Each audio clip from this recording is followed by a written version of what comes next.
All right. Today we're going to be doing a little bit more advanced stuff, and I'm going to be introducing a couple new programming concepts to make your games even cooler.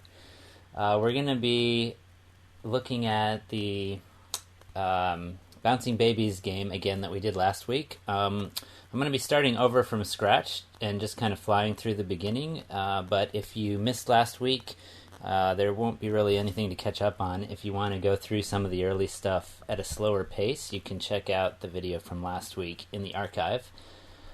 But today, we're going to be introducing two new programming concepts. One is classes, which is a way to organize some of your variables and some of your code into different pieces that you can either reuse in different parts of your program, or it allows you to basically make copies of things and allow them to interact with each other, which is what we're going to be doing today. We're going to be, unlike last week, we just had one baby bouncing around in the game. This week we're going to have many copies, and you'll be able to add as many as you want into your games, and you can use the same technique in other games to add, like if you've got some kind of shooting game, you can add multiple bullets, or if you want enemies to spawn from a spawning location, you can do things like that with the stuff we're going to be learning today.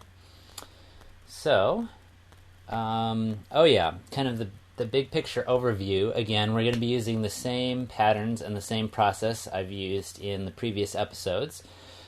Starting out with first getting your window up on the screen, and then drawing all your stuff statically onto the screen, and then adding your animation and controls. And then the fourth step today is we're going to be adding the classes and arrays so that you can have more objects appear throughout the game and disappear and all that sort of stuff. So let's get started. Switch back over to my desktop, and here's the game we built last week. We kind of just used squares to build like a wireframe of everything, and at the very end we stuck an image in for the baby. Today we're going to take a few shortcuts and go right to using images in the game. So let me close this. Here I kind of made a mock-up of the graphics that I'm going to use for my game today. So this is a free program called GIMP. You can download it for free for Mac or Windows or Linux. Here, let me toss the link into the chat. And especially if you're a graphic designer or something like that, you may find it a lot easier to kind of build out the image of what you want your game to look like before you start building it. I've kind of got some different layers, and then I can move my mouse around and measure positions also as well. So that's what I made in advance. You can see here I've kind of got some pieces split out from that. I've got the little baby that's scaled down to the right size. I've got a penguin baby. I'll see if I have time to add that in later. And then here's my background image. You can see I've got the building and the ambulance built right into the image, so I don't have to draw them separately.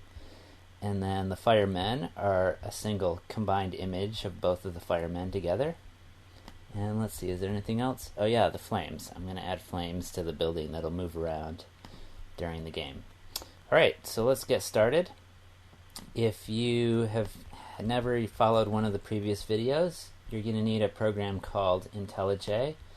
I'll post the link, the download link, in the chat. It's another free program, and it's used for Java development. So let's start it up. Also, if you're on Windows, you're going to have to install Java. If you're running on a Mac, it'll automatically install it for you. And I have a separate video of how to do that. Look back at, I think, episode 2 if you need instructions on Windows for getting started. And today, here's my project from last week, but I'm going to start a brand new one just so you guys can see the process of starting a new project from scratch again. Create a new project from scratch. I'll call this Bouncing Babies 2. Baby's Revenge. And Maven, choose Maven module. And then this second screen is just fine to leave as it is. Here's a nice hint from IntelliJ. Did you know you can easily rename classes and variables using Shift F6 or in the menu refactor rename? That's a good hint. We'll actually be using that today. Alright, so here's our new project. We've got to go to the left side and open this up and go to the source folder, main, Java, and then right click or control click on Mac and say new Java class, and then give it a name, Bouncing Babies Game. And if you watched last week, I kind of did this in 3 separate steps, where first we put the graphics up on the screen, then we added the timer animation for the baby, and then we added the keyboard control for the fireman. I'm going to do all those 3 things together at once to kind of go a little bit faster today. But the process is basically the same. I'm just combining these together. So first we need to say extends J component. And here we have a red J component. That's because we haven't set up our SDK. If you followed a previous video, this is already set for you. But if you haven't, hit Alt-Enter, set up JDK, configure, hit this plus button, JSDK, and on Mac it'll find the folder for you, just hit choose, but on Windows you need to go to program files /java/JDK and hit choose, and it should fill all this stuff in for you. Hit OK, OK again, and then we need to say Alt-Enter one more time, import class. And now we're ready to start. JComponent is what we need to draw graphics. And then I'll add these other 2 parts. Implements action listener is what we need for the timer animations. And then we also need to implement key listener for the keyboard control. So then I'm going to use Alt-Enter, implement methods, and it's going to add all these extra methods that we need.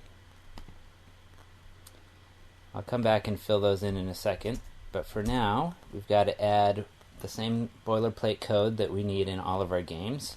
Public static void main string square brackets args curly brace, and in here we're going to create our window. Again, this is just boilerplate code. You've either just got to memorize it or print out a cheat sheet of it. JFrame window equals new JFrame, and then in quotes give it a name, Baby's Revenge, since this is the second installment. Window, oops, I always forget the second line. We need to say make an instance of our game. Bouncing Babies Game equals new Bouncing Babies Game. Then we can say window.add the game to put the game in the window. Window.pack makes sure the window has the right size. Window.set location relative to null makes the window go in the center of the screen. Window.set default close operation. Windows constants dot exit on close. It's just something we need. And then finally, window.set visible true to make the window appear on the screen. And then we need our 2 other methods. You can use Command O or go to code override methods, and we need 2. Get preferred size is the first one. We're going to return new dimension 800 by 600. And then finally, override methods again, paint component. And we'll say, for now, set color, color.red, g.fill rect to draw a rectangle, 0, 0, 800, 600. Alright, Now, the first time we run our game, we've got to go over to the left, hit Control click or right click on Windows, and say Run.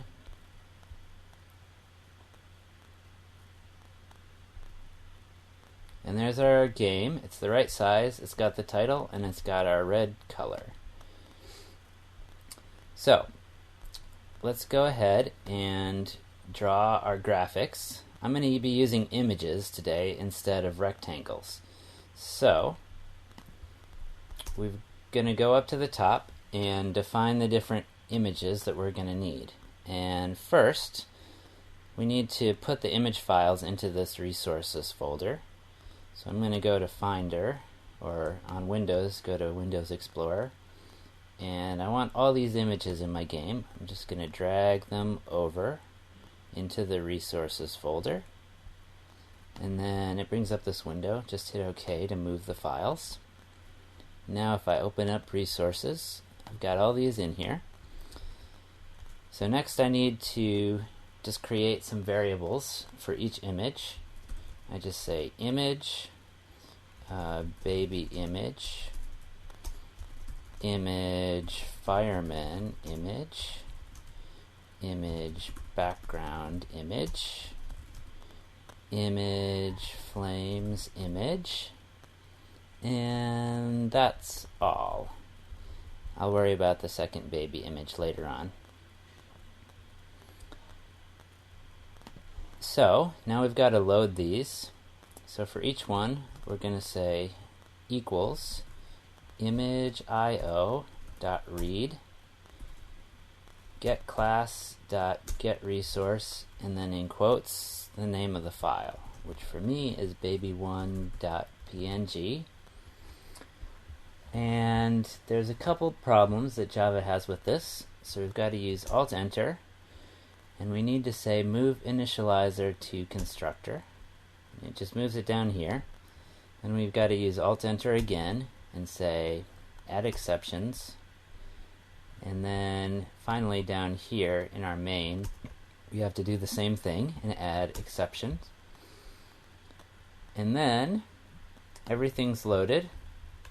I'm going to do the same thing to load the images for my other three.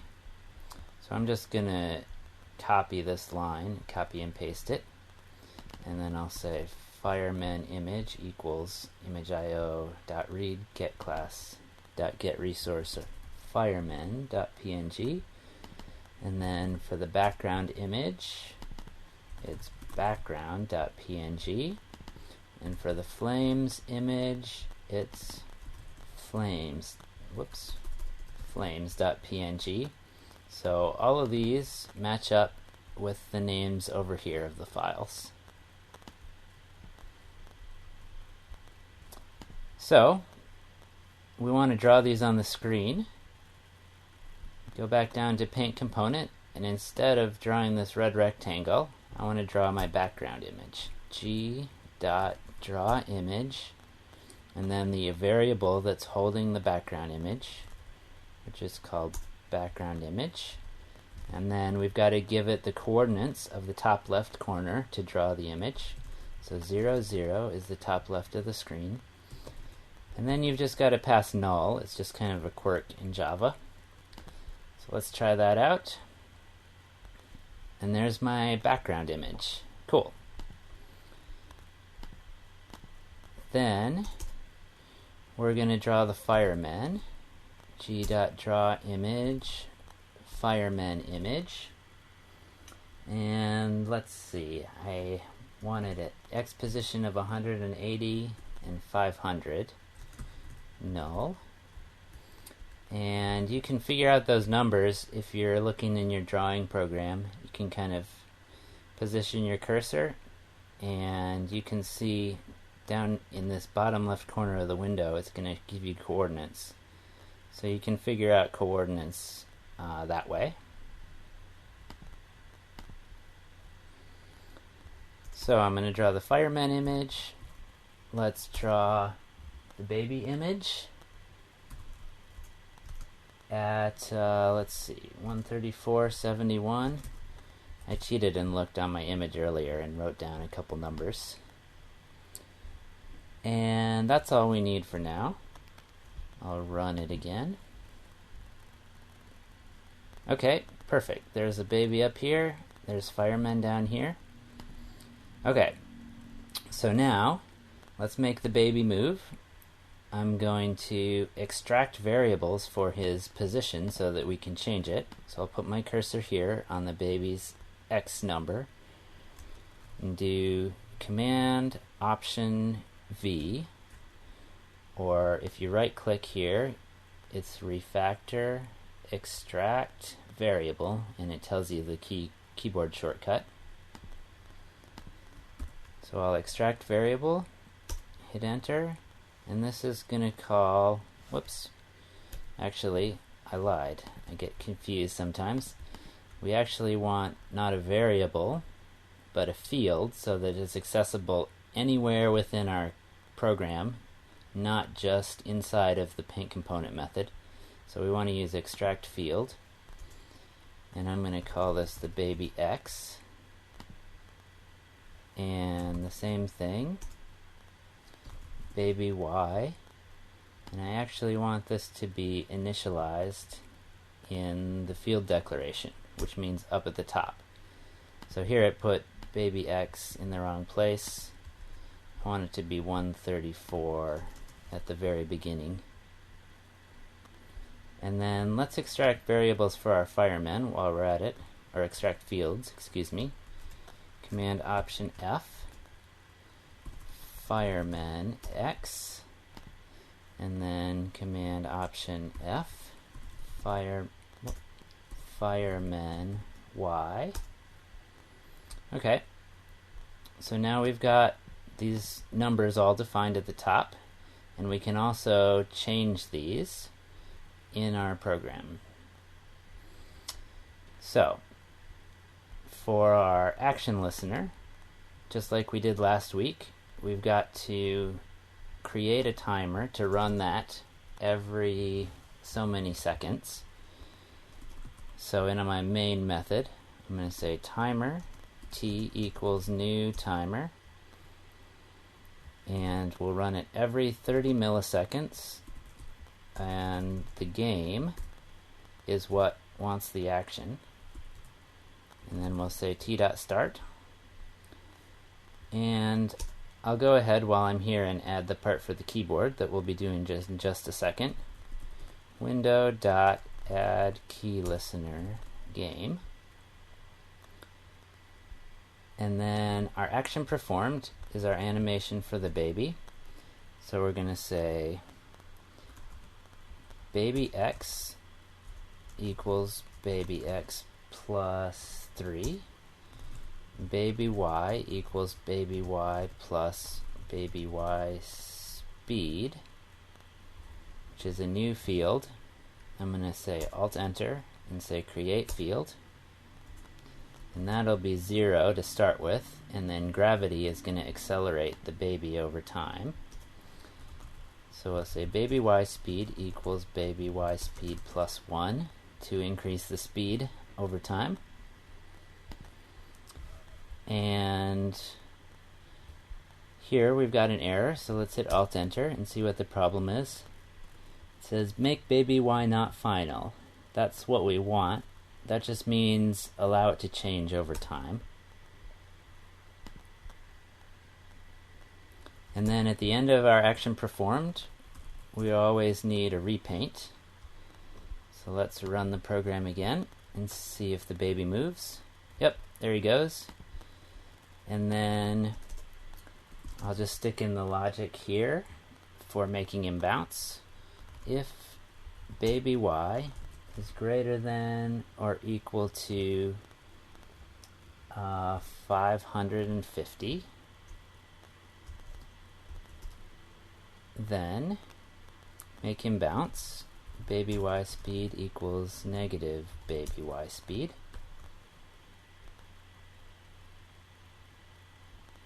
There we go.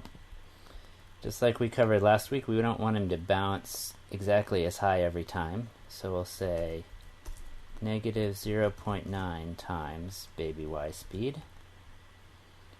And like we covered last time, we've got an error here, so hit Alt-Enter, and we want to change it to a double, which lets us store decimal places. And the same thing here. And then here, when we draw, we have to convert it back to an integer.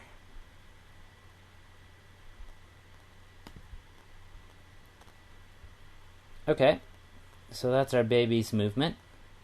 And then for the firemen, we've got our key pressed, just like we did in the previous episode. We'll say if e dot get key code equals key event dot vk left. Whoops. Then fireman x is going to change to 180. Let's see.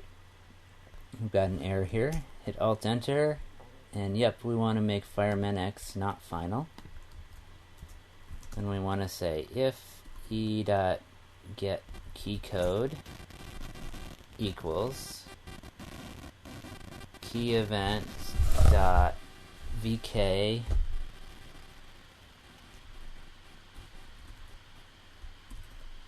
down, then move the firemen to 350.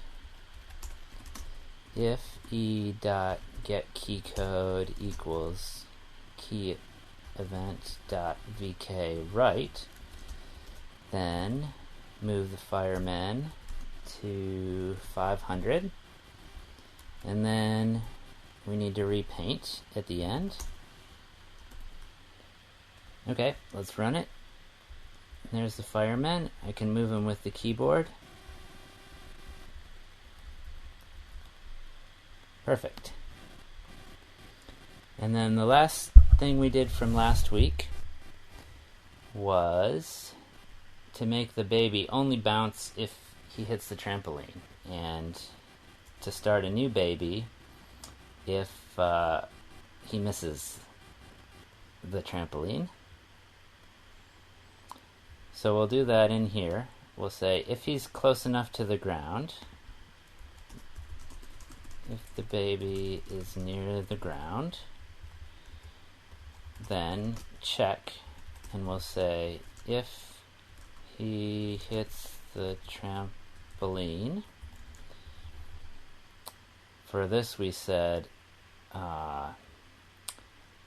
if baby x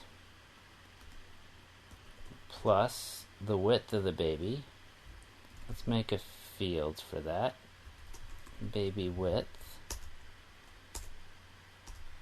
and that'll be 25 pixels is how wide they are.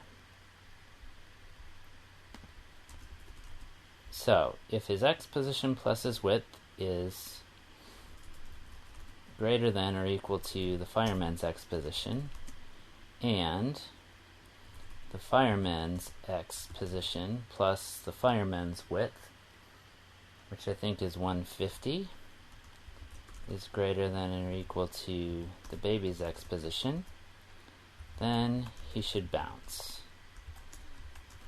Otherwise, we should launch a new baby, which we'll do just by resetting the baby on the screen. So we'll say baby x equals 134, baby y equals 71, and then the baby y's speed equals 0. Let's try it out. Alright, he bounced there, and then he missed. Yep, he missed. Let's try him in the last position. Whoops, I've got a little problem with my logic, and this is because we're flipping his speed. So I want to say math.absolute value of his speed to make sure that when he bounces, he's always going up, which is the negative direction for y. Alright, that's better.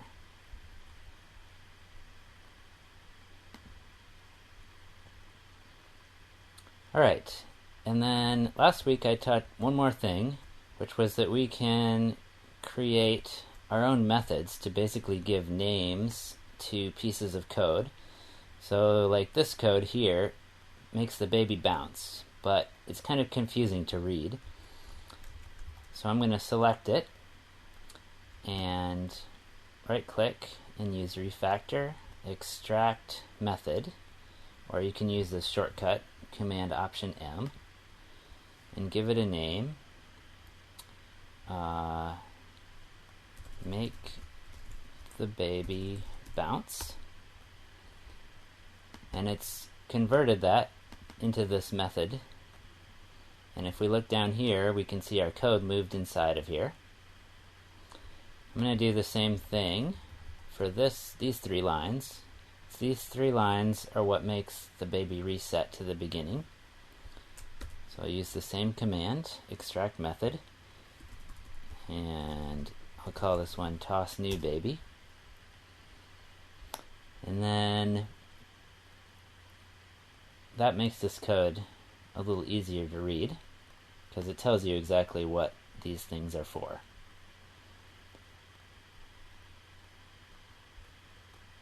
Alright, so here's our game so far. We've got nicer graphics than last week, and we've got our keyboard and our timer to move the baby around. So, here's the new part for today.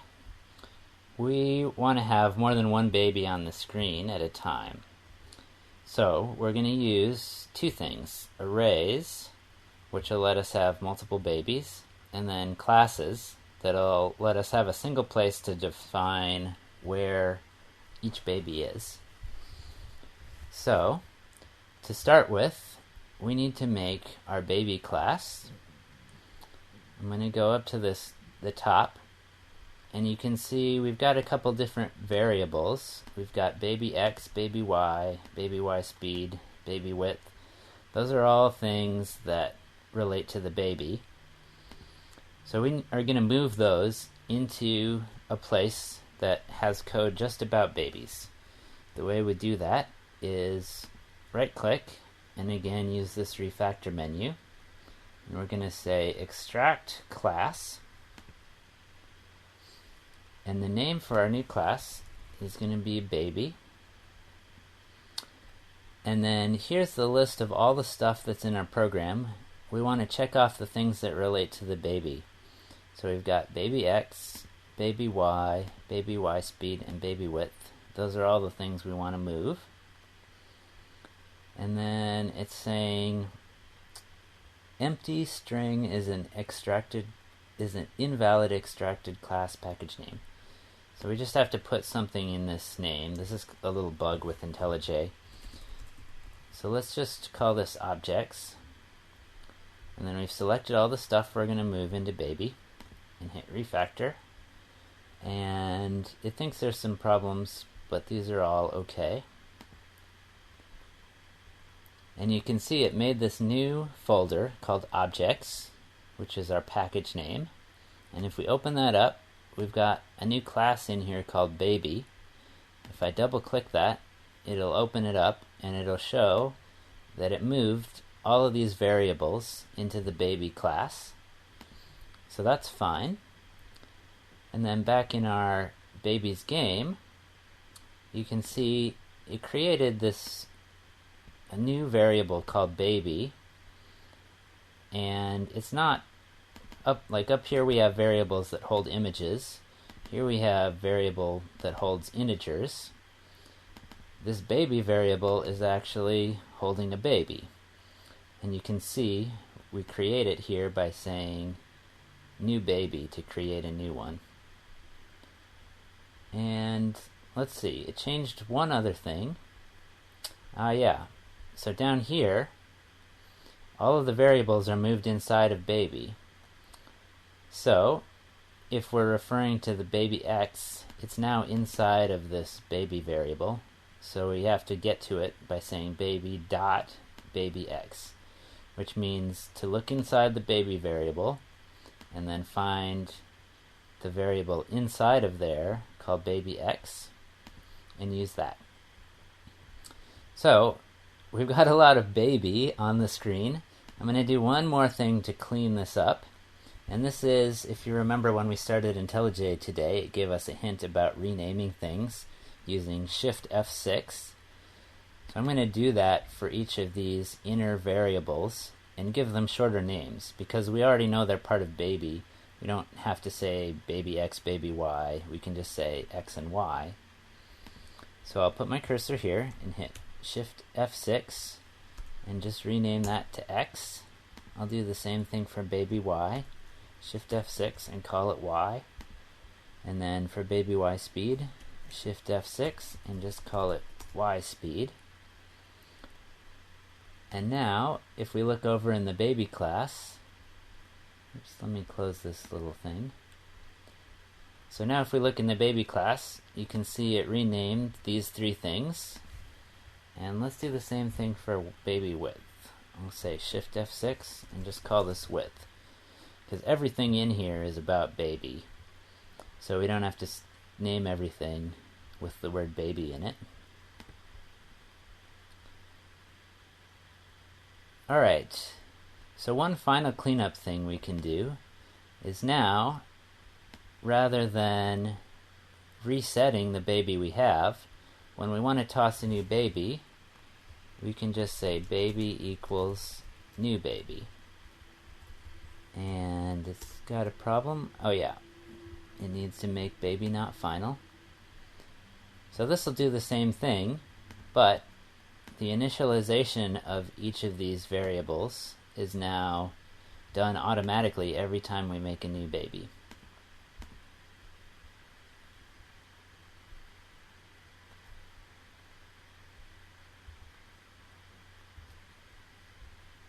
And there you can see it works the same as before. Alright, so now on to the important step. We want more than one baby on the screen. So here's how we're going to do it. Right now we have this variable baby that holds a baby, but we're going to make a new kind of variable called an array that can hold more than one baby. I think I'm going to have 10. So the way we do this is we put square brackets here on baby, and then rather than making a new single baby, we're going to make a new set of 10 babies. Now the confusing part is these aren't actually babies, but these are just places to store babies. So this is like a nursery where there's 10 cribs where we can put a baby in each one, or we can leave them empty. So they're all going to start empty. And when we start a game, we want to put a baby in the first slot. Oh, and the final thing is, I want this variable to be called babies, plural, since it holds more than one. So now, here when we start our game, we're going to create the first baby and put him in the slot for him. So we do that by saying babies, and then in square brackets 1 for the first baby equals a new baby. And he's going to start at the window. And then we've got to go down here and fix up our code. We've got all this red stuff where we used to have a single baby, and now we have a bunch of babies. So let's take this first part where we're drawing babies.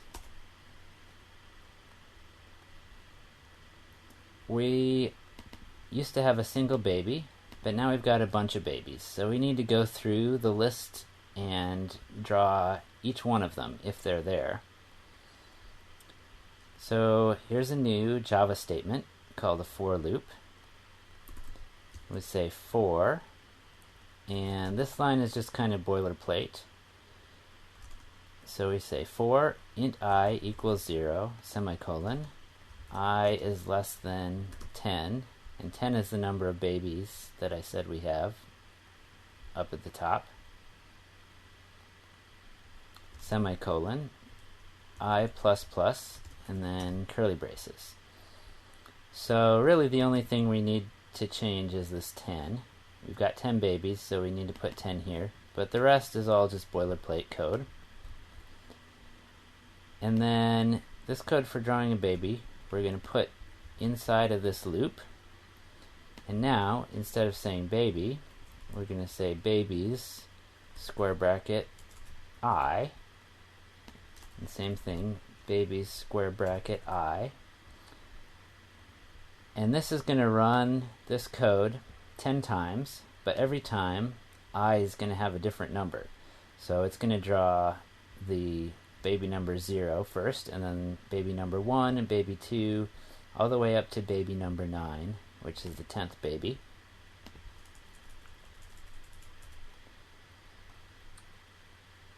Now, we're going to basically do this same pattern for all of the other places in our code. So here, I'm going to do the same thing in our action performed, which is our timer method that moves the baby. So now we need to move all the babies. So we say for int I equals 0, semicolon, I is less than 10, which 10 is the number of babies, I plus plus, and then curly brace.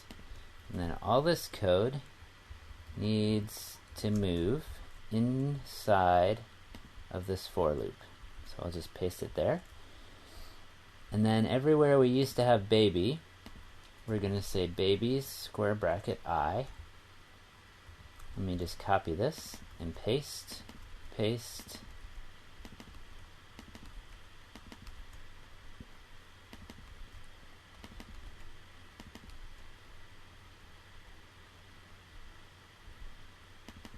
And here, let me put a line break so it'll fit on the screen. Okay, so that's all fixed up. Let's see, our last place is to make the baby bounce. And here, we need to do the same thing. We need to say baby's I, but we're going to have to tell it which I. So I'm going to hit Alt-Enter and say create parameter, and hit Enter here. And that added an I up here so that it knows which baby it's talking about that we want to make bounce.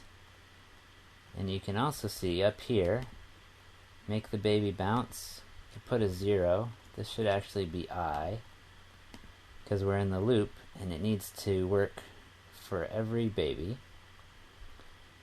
Then we've got the same thing here for toss new baby.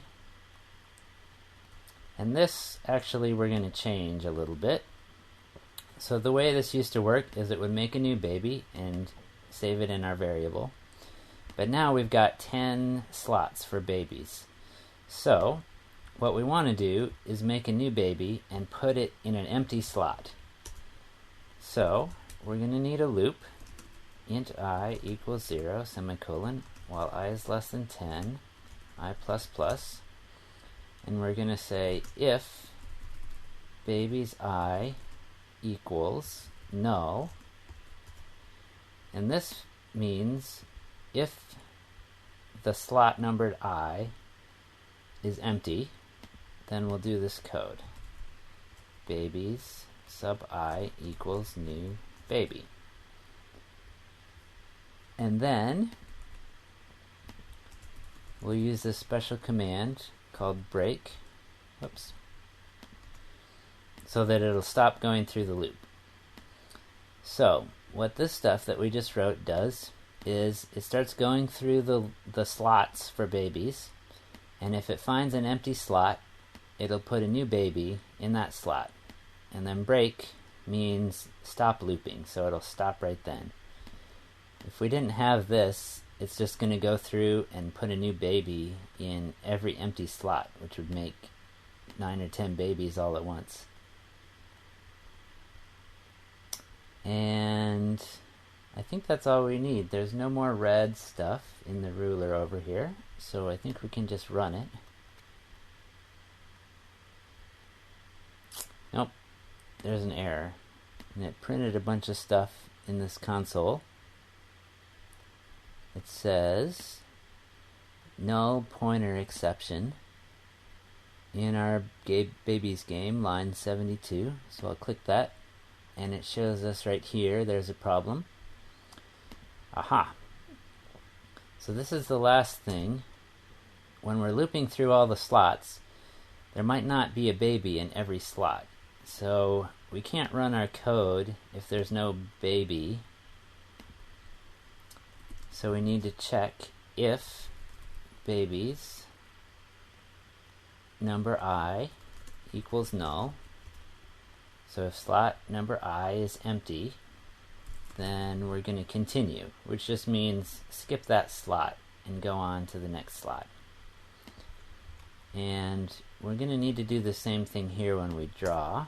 We say if baby sub I equals null, then continue. And if there is a baby there, it'll draw this.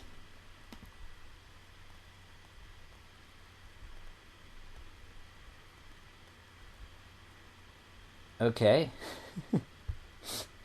we got a little bit of a problem, but we saw a bunch of babies at one point on the screen. There's the first baby, and then there's 10 more babies all coming out at once. So, what we forgot is here, when the baby hits the ground, we're tossing a new baby, but then we need to remove the baby that just landed on the ground and splatted. So we've got to say baby sub I equals null to basically empty out that slot so we can reuse it later. Let's try that.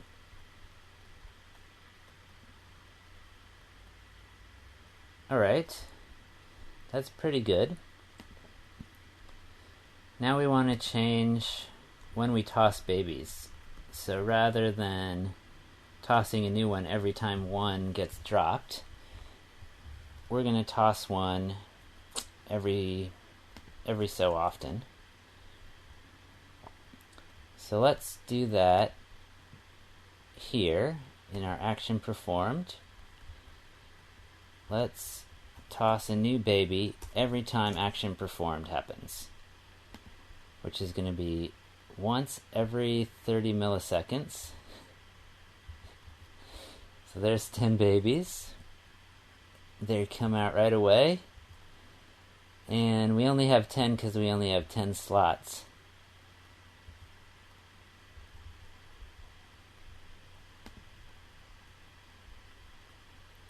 So let's improve this a little bit. Let's make it so that we don't toss a baby every single frame of the animation, but we wait some time in between. So let's make a new variable to act as a countdown. Let's go up to the top and make it right here. I'll say int time until next baby equals 50. And then in action performed, we'll check that and say if time until next baby is gotten down to 0, then we'll toss a new baby. Otherwise, we'll subtract 1. So it'll count down until it gets to 0, and then toss a new baby. And then we need to reset this timer, equals 50. So now we'll get a new baby every 50 frames. Yep. Okay. Whoops, I dropped them. Okay, now this is getting hard.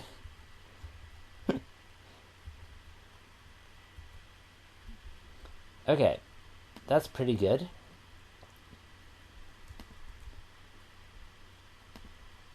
So I want to show one other thing about how to do random numbers so we can make the game a bit more random. Oh, before we do that, let's put a score on here real quick. So let's see. Here's where we drop the baby. So let's make a new variable for counting how many babies we've saved and how many babies we've dropped. Drop babies equals 0 to start with. And then int saved babies equals 0 to start with. And then every time we drop a baby, which is here, he didn't hit the trampoline,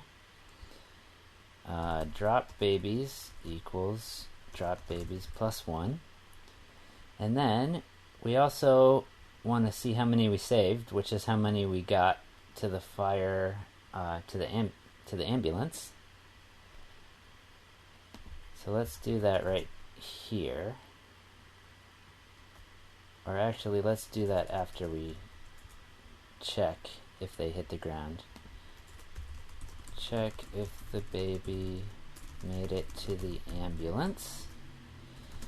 And for here, this is just checking its x position. So we'll say if baby's number I dot x is greater than or equal to, let's see, let's check the position. So here is the ambulance, which is at 600, around 600 or 700 in this area. So let's say 700. So if the baby makes it to the x position of 700, then we'll say saved babies equals saved babies plus 1. And then we'll also remove that baby from the list since he is inside the ambulance now. Baby's number I equals null.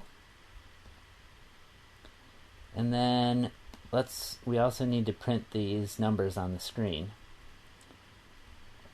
So here we've drawn a background image, our fireman image, and then we've looped through and we've drawn all the babies. And then finally, let's set the color to white. And then we're going to use g.drawString saved, let's just say saved, colon, plus the number of saved babies. And then we need to give it an x and a y position to draw this text at. Let's say 500, 20. And then we're going to draw the number of drop babies. G.drawString dropped plus drop babies. It's 500, 40. Alright, let's try that. So there it's got saved and dropped. Whoops, my game crashed. Let's see what the message is in here. Null pointer exception at line 109, so let's click it. Check if the baby made it to the ambulance. So here's the problem. I came through and the baby got dropped, and then since I removed the baby, I need to continue so it doesn't try to run any more code. I'll do the same thing down here. After the baby gets into the ambulance, we'll remove him from the list and then continue.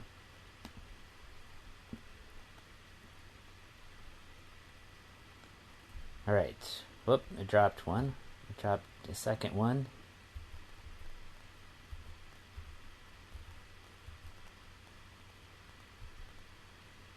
None of them got quite far enough. I think my number is wrong. Let's make this 650.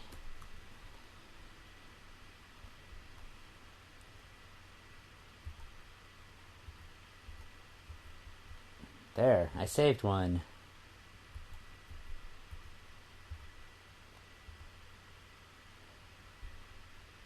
Alright. It's much harder to save babies than to drop them. Got one. Okay. So,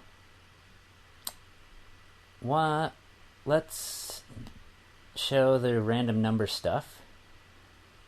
And then I think that'll be it for today. So, here's where I want to use a random number. For this time until the next baby equals 50. So that means our babies are all evenly spaced at the moment. So instead, let's use a random number here. So we've got to set this up first. We've got to go to the top and make this special thing called R. I say random R equals new random. And then this is what is going to be able to provide us with random numbers. So now that we have a random object, we can go to where we had that number 50. And instead of 50, let's say r dot next int, and we've got to tell it what range of numbers we want. So let's put 100. So this will give us a number, a random number between 0 and 100.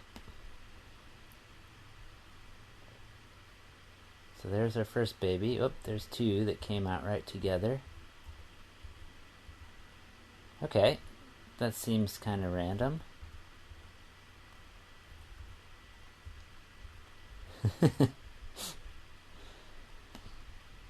And let's use random numbers for one more thing and have flames appear on the building. So first, let's draw our flames.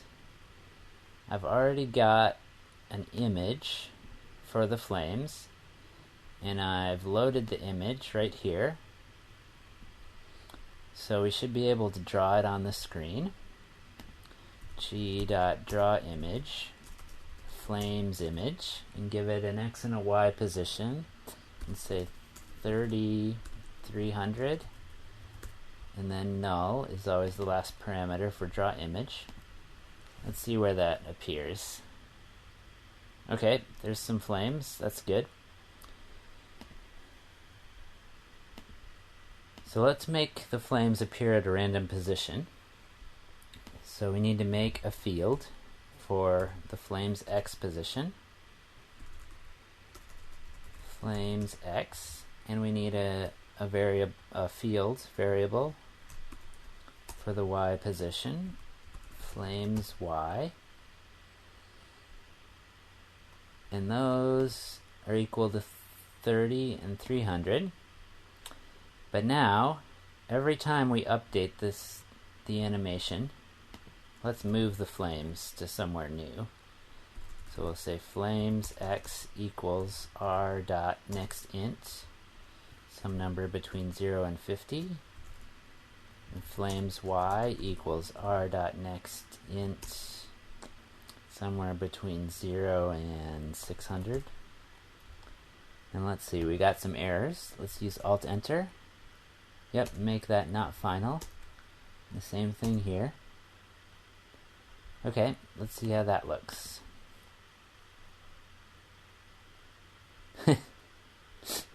There's the flames going everywhere. Let's slow down how often the flames move. And we'll do this with a timer, just like we used a timer to launch babies. Let's make a new field up here. Int time until flames move equals 30, let's say.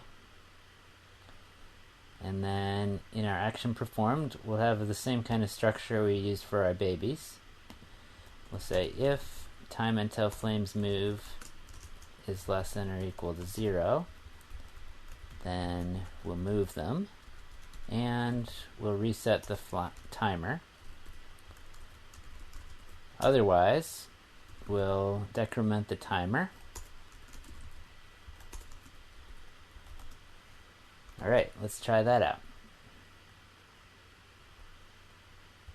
Oh, that's kind of slow for the flames moving. Let's make it 10.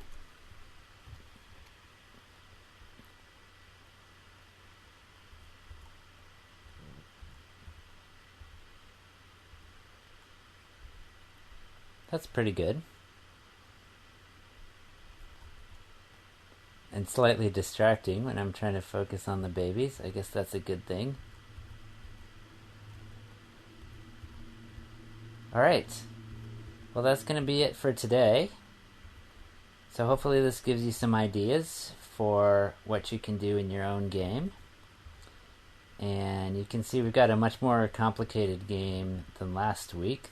It's a lot more difficult to try to save all these random babies that are being tossed out. So I guess that's a challenge for you also, is try to get a high score on this game. Alright, well, thanks for tuning in. I will be doing an episode next weekend also for Thanksgiving. Some kind of football or turkey related game, I'm sure. So I hope you can tune in then. And in the meantime, if you've got any questions or need some help writing your own games, feel free to email me or to post or comment on the website or on our Facebook page. And that's it. I'll be on the chat room for a few minutes here if you've got any questions right now. And I hope to see you next time. Thanks.